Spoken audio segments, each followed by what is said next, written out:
Hey guys, welcome back to Connect Groups. Here's what I want to do. I want to take a moment and recap the truth from Sunday, and I want to leave you plenty of time to do something else that I'll explain later. So let's just dive in and recap what we learned about on Sunday.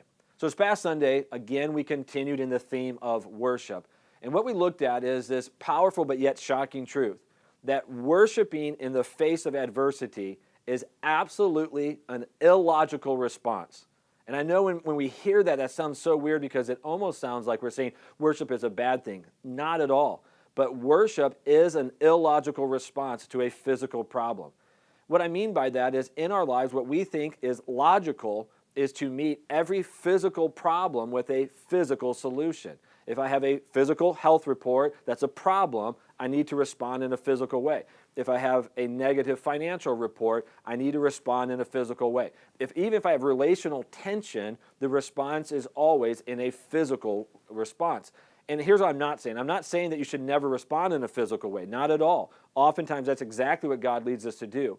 But in every situation, whether it be good or bad, the proper spiritual response is to respond in worship. So what seems illogical is illogical, but it's not unspiritual. See, what it is a faith response. So the logical response is to respond physically. The response of faith is to respond in worship.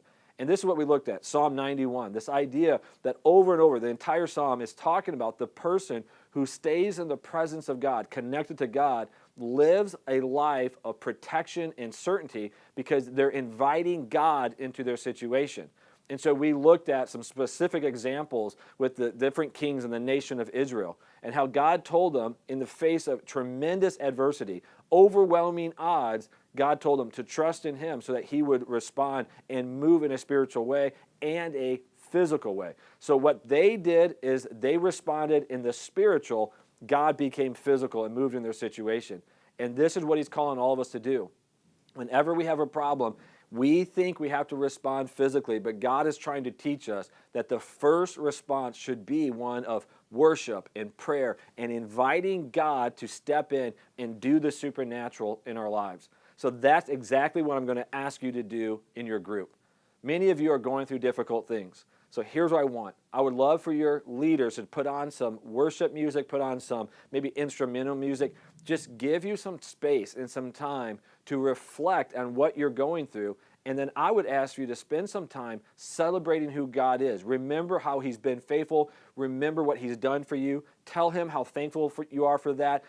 Give Him praise, and I'm not asking you necessarily to sing out if that makes you feel super embarrassed, but just spend some time in His presence and then ask God to step in and to move in your situation. Because what God always does is one of two things. When we invite Him into our situation, He either sustains us or He delivers us. And that's exactly what God's going to do in your situation. He's either going to sustain you in this season because He's working it out for a good purpose, or He's going to deliver you from it. And in either way, God deserves the glory and praise. So spend some time in His presence, ask Him to move in your situation, and then at the end, I would love for your leaders to just close in prayer and pray over the specific situations that your group represent.